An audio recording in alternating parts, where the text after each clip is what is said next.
Good morning friend, Dastak coaching Varanasi में आपका स्वागत है। आज इस वीडियो में हम जो है प्रैक्टिस सेट देखेंगे जो है पेट के लिए, जिसमें आपको लगभग 40 क्वेश्चन मिलेंगे। तो चलिए देर न करते हुए वीडियो को शुरू करते हैं और वीडियो में अंत तक बने रहिएगा। जैसा कि देख रहे हैं, पहला आपका क्वेश्चन है कि ये मिलाने वाला क्वेश्चन है कि सूची 1 को सूची 2 से आपको सुमेलित करना है। अब देखिए ये किस चीज़ से है आपके, तो ये हिस्ट्री से है। ये देखिए हड़प्पा कालीन जो है स्थल है और इससे रिलेटेड जो है कहाँ पे ये है स्थित, इसको आपको बताना है। तो जैसे मांडा है, तो मांडा कहाँ पड़ता है? जम्मू कश्मीर में पड़ता है। दैमाबाद महाराष्ट्र में पड़ता है। कालीबंगा राजस्थान में पड़ता है और आखीगढ़ी हरियाणा में।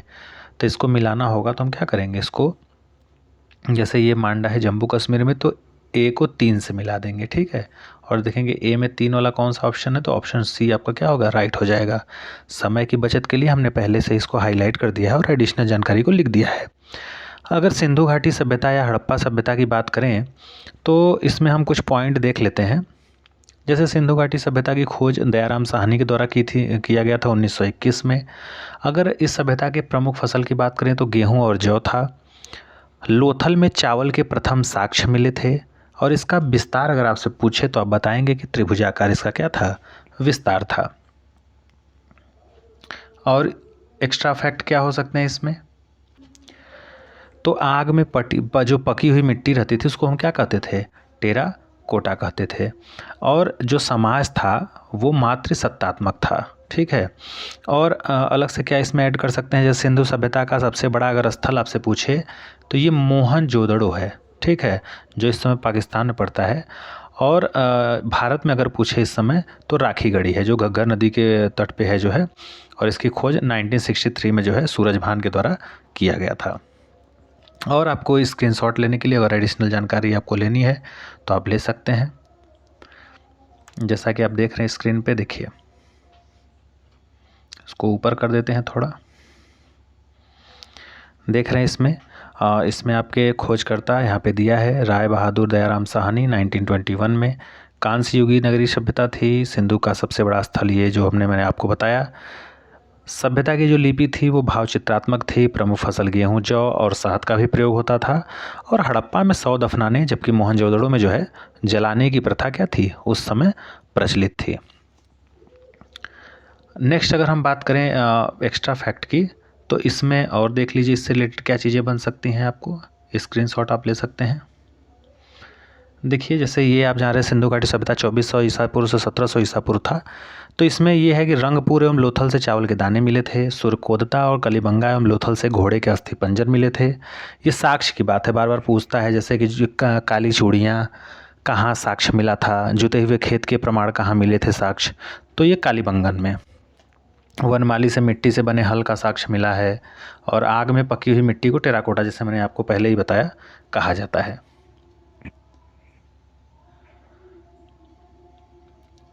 चलिए चलते हैं नेक्स्ट क्वेश्चन पे। नेक्स्ट क्वेश्चन हमारा बना है कि उपनिषद पुस्तकें हैं किस पे, योग पे आधारित हैं, धर्म पे हैं, कि दर्शन पे हैं, कि विधि पर हैं।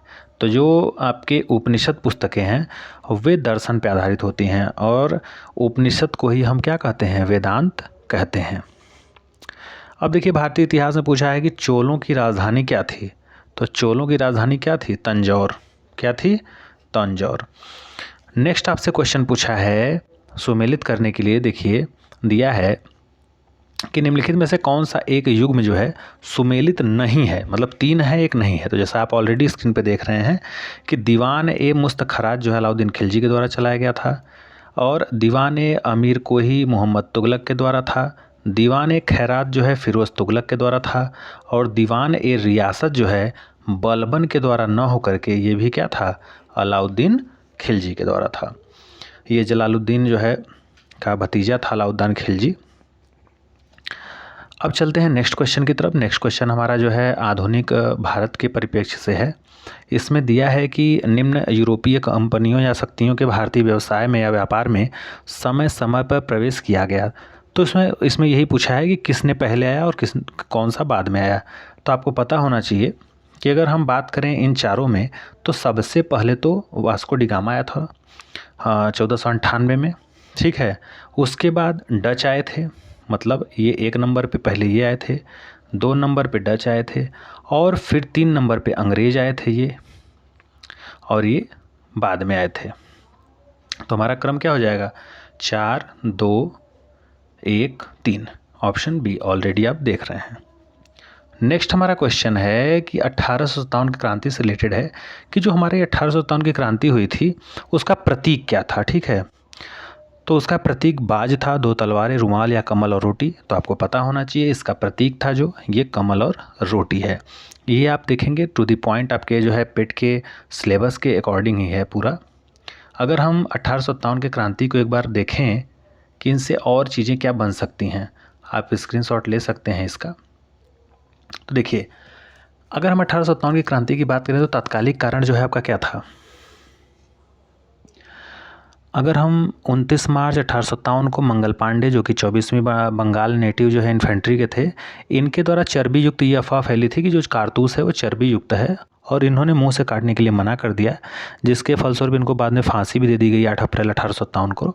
और उस समय अगर आपसे पूछे कि 1857 की क्रांति के समय भारतीय गवर्नर जनरल कौन था, तो याद रखिएगा लॉर्ड कैनिंग था। और इंग्लैंड के प्रधानमंत्री की अगर बात करें तो पार्मस्टेन थे, लिबरल पार्टी से थे। और ये भी कई बार क्वेश्चन पूछा गया है वनडे एग्ज़ाम में भी और लोअर पीसीएस वगैरह में भी कि 1857 की क्रांति के जो मामले थे उसके जांच के लिए कौन सा कमीशन बनाया गया था, तो पील कमीशन, याद रखिएगा। और अगर हम बात करें भारतीयों के लिए ऊंचे पद की, तो सबसे ऊंचा पद था जो वो सूबेदार का था। और कमल और रोटी इसका प्रतीक था, आपको बता ही दिया। और इसमें और चीज़ें ऐड कर सकते हैं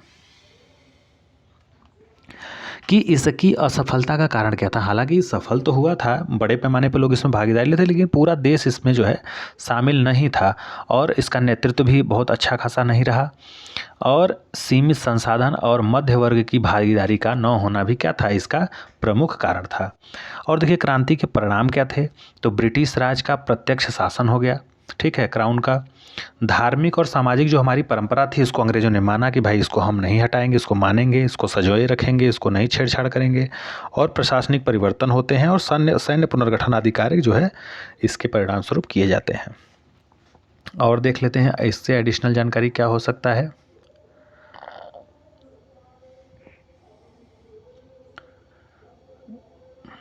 बस इतना ही था इसमें, हाँ यहाँ पे है।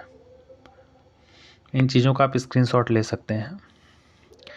देखिए यहाँ से कई बार एग्जाम में क्वेश्चन बन सकते हैं, इसका स्क्रीनशॉट ले सकते हैं।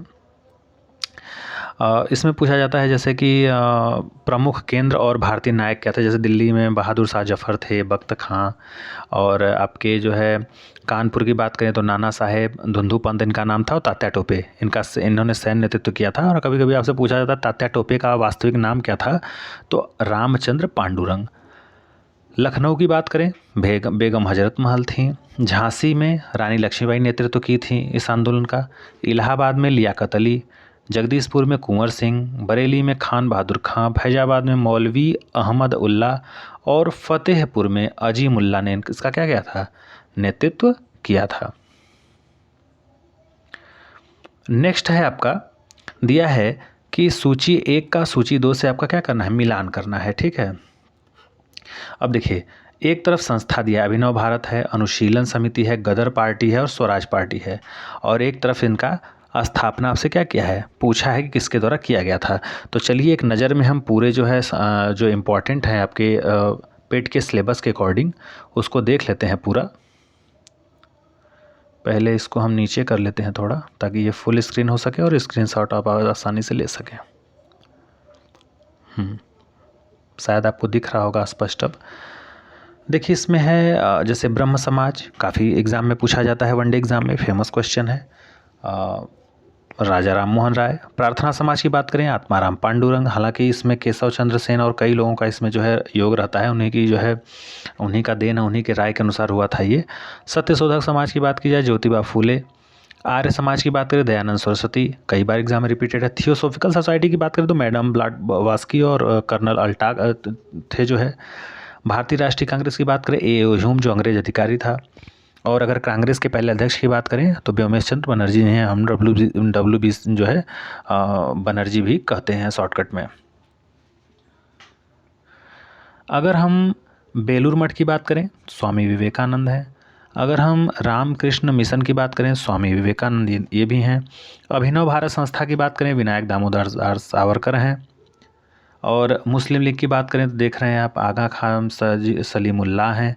अनुशीलन समिति की बात की जाए श्री वारेंद्र घोष ये हैं। विश्व भारती की बात करें रविन्द्रनाथ ठाकुर। गदर पार्टी आप देख लेंगे, ये सब इंपॉर्टेंट है। स्वराज पार्टी मोतीलाल नेहरू और चित्तरंजन दास 1923। आरएसएस राष्ट्रीय सेवक संघ जो है, राष्ट्र सेवक संघ डॉक्टर हेडगवार। और नौजवान सभा भगत सिंह, छबील दास और यशपाल हैं। हरिजन सेवक संघ की बात कीजिए जो पुणे में हुआ था, महात्मा गांधी हैं। फॉरवर्ड ब्लॉक की बात करें सुभाष चंद्र बोस हैं। और आज़ाद हिंद फौज जो है, याद रखिएगा इसमें दो कन्फ्यूजन होता है। अगर आपसे फौज पूछेगा आज़ाद हिंद फौज तो रास बिहारी बोस, और आज़ाद हिंद सरकार पूछेगा तब सुभाष चंद्र बोस। आप क्या करेंगे, टिक करेंगे। तो ये थी अलग से जानकारी जो कि आपके लिए काफ़ी हेल्पफुल होगी। तो इसका आप ऑप्शन देख लेंगे 4, 1, 2, 3 आपका राइट हो जाएगा। नेक्स्ट है आपका, निम्नलिखित में से किसने जो है बंगाल के विभाजन 1905 के विरोध में जो है आंदोलन का जो है विरोध करते हुए उसका नेतृत्व किया था? तो सुरेंद्र नाथ बनर्जी ने किया था। अखिल भारतीय हरिजन संघ की स्थापना किसने की थी? अभी हमने आपको बताया महात्मा गांधी ने किया था। आज हम इस वीडियो में थोड़ा कम डिटेलिंग कर पाएंगे और नेक्स्ट वीडियो में और अच्छे से। तो देखिए इसमें दिया है कि निम्नलिखित में से किस अधिवेशन के द्वारा जो है अंग्रेज़ों ने भारत में सर्वप्रथम जो है परोक्ष निर्वाचन प्रणाली की शुरुआत की थी? तो 1892 से। संसार का सबसे बड़ा द्वीप ग्रीनलैंड है। नेक्स्ट है विश्व की सर्वाधिक लंबी पर्वत श्रृंखला एंडीज है। ठीक है। अब देखिए अगर विश्व की सर्वाधिक लंबी की बात हुई है तो इसमें हम कुछ इंपॉर्टेंट चीज़ों को देख लेते हैं जो अलग अलग महाद्वीपों में कुछ अलग प्रकार के विशिष्टता रखते हैं। तो इसको आप देख लीजिएगा, स्क्रीनशॉट भी आप इसका ले सकते हैं। और इसको थोड़ा सा हम बड़ा कर दे रहे हैं। हाँ अब देखिए स्पष्ट दिख रहा होगा अब आपको स्क्रीन पे। दिया देखिए इधर अफ्रीका है, इधर अंटार्कटिका है, एशिया है, ऑस्ट्रेलिया, यूरोप, उत्तरी अमेरिका, दक्षिण अमेरिका। इसमें देखिए सबसे बड़ा देश दिया है। ठीक है, जैसे अफ्रीका का सबसे बड़ा देश आपका अल्जीरिया हो जाएगा, सबसे छोटा मेओटो हो जाएगा। पर्वत की बात करें किलिमंजारो है। नील नदी सबसे लंबी नदी है, गहनतम बिंदु है, और इधर गहराई उसकी। एशिया का ऐसे ही देख लेंगे, चीन है सबसे बड़ा देश, सबसे छोटा मालदीव है। माउंट एवरेस्ट है सबसे ऊंचा पर्वत 8,850 मीटर। यांगसी नदी है सबसे लंबी एशिया की, और डेड सी सबसे गहनतम बिंदु है। तो ये काफ़ी फैक्ट थे, इनको आप पढ़ लीजिएगा, स्क्रीनशॉट ले लीजिए, आपके एग्ज़ाम के लिए काफ़ी ये महत्वपूर्ण साबित होंगे। चलते हैं नेक्स्ट क्वेश्चन में। नेक्स्ट क्वेश्चन हमारा देखिए सुमेलित करने के लिए दिया है, ये उकाई है, पतराजू है, पेंच है और डाभोल है, और इधर राज्य दिया है। तो आप इस राज्य को मिला लेंगे। देखिए जो उकाई है वो कहाँ पे है? वो गुजरात में है, तो ए का क्या हो जाएगा? 2। जो पतराजू है ये कहाँ पड़ेगा? ये पड़ेगा झारखंड में। ठीक है, 2 बी का क्या हो जाएगा? 1 हो जाएगा। और ये सी में जो पेंच दिया है ये कहाँ है? ये मध्य प्रदेश में है, और ढाबोल महाराष्ट्र में है। तो हमारा राइट आंसर क्या हो जाएगा? बी बॉल हो जाएगा।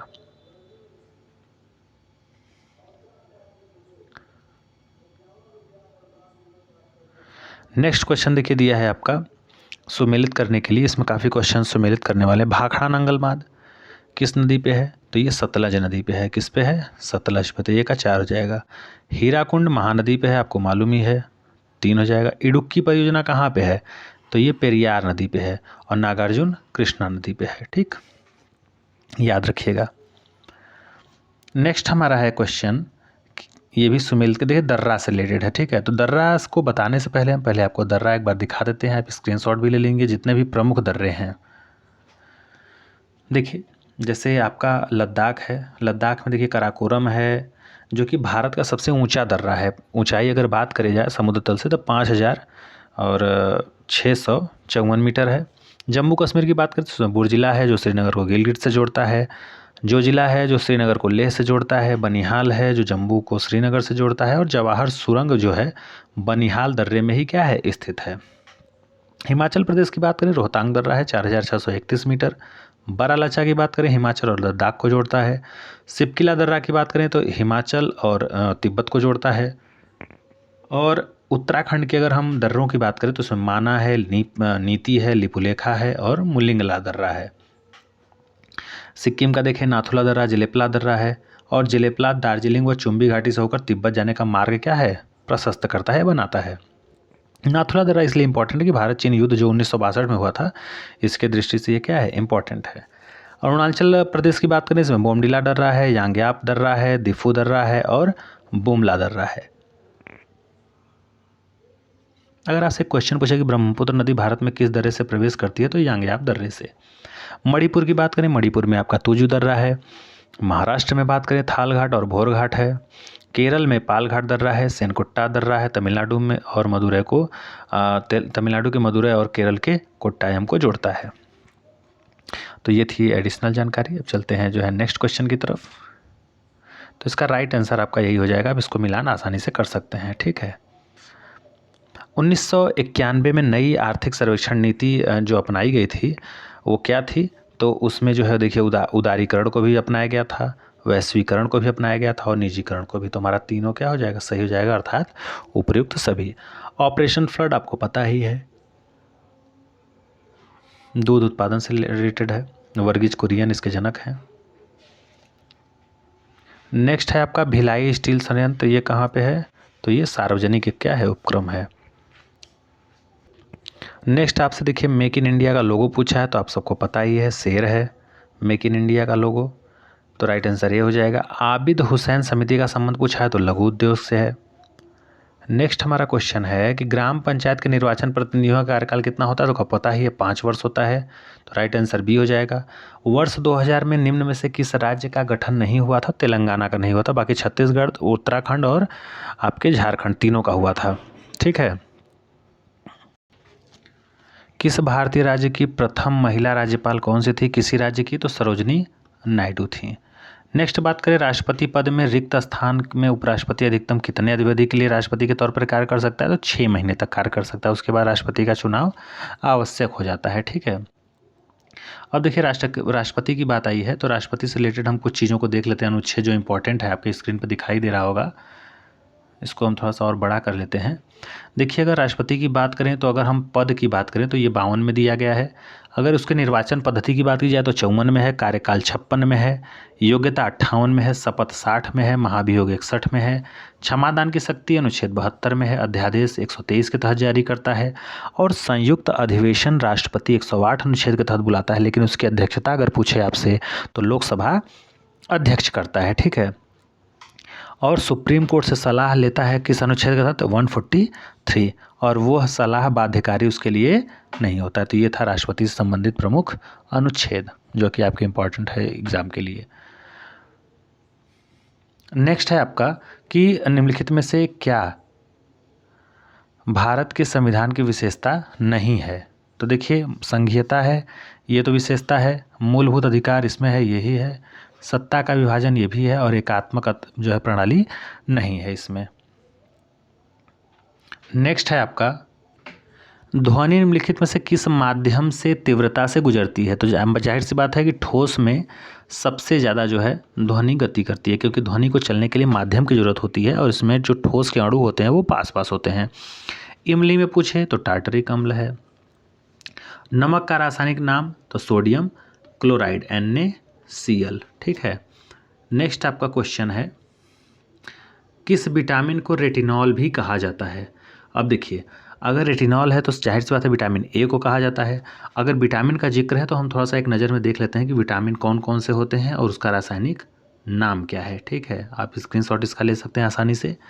विटामिन ए की बात करें तो रेटिनॉल कहा जाता है, B1 को थायमिन कहा जाता है, B2 को जो है राइबोफ्लेविन कहा जाता है, B3 नियासिन होता है, B5 पेंटोथेनिक एसिड होता है, B6 पायराडॉक्सिन होता है, B7 biotin, B11 folic acid और B12 साइनोकोबालामीन होता है। C को बात की जाए तो एस्कार्बिक एसिड। खट्टे फलों में विटामिन डी कैल्सीफेरॉल के नाम से जाना जाता है और विटामिन ई टोकोफेरॉल, जो कि पपीते वगैरह में। विटामिन के जो है फिलोक्विनोन इसके नाम से जाना जाता है। बार बार एग्जाम में इसमें से क्वेश्चन पूछे जाते हैं। तो इसमें विटामिन ए को ही रेटिनॉल कहा जाता है। नेक्स्ट है लौंग किससे प्राप्त होता है? तो लौंग जो है आपके फूल की क्या होता है?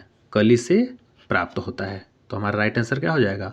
ऑप्शन डी हो जाएगा। ठीक। नेक्स्ट क्वेश्चन पूछा है कि पवन का संधि विच्छेद क्या होगा? तब पो धन अन हमारा क्या हो जाएगा? राइट आंसर हो जाएगा पवन का। शुद्ध वर्तनी का चयन करिए। तो इसमें देखिए ये तीनों गलत हो जाएंगे। ये जो सही होगा वो होगा अस्पृश्यता। एक शब्द की वर्तनी अशुद्ध है, किसकी? तो हस्तलिखित, कुमुदनी, सत्याग्रह, ये तो सही है। आजीविका क्या हो जाएगा आपका? गलत हो जाएगा। महल के भीतरी भाग को क्या कहते हैं? तो देखिए जो है महल के भीतरी भाग को अंतःपुर कहते हैं। क्या कहते हैं? अंतःपुर। तो हमारा राइट आंसर क्या हो जाएगा? सी हो जाएगा। ऋजु का विलोम आपसे पूछा है तो वक्र हो जाएगा।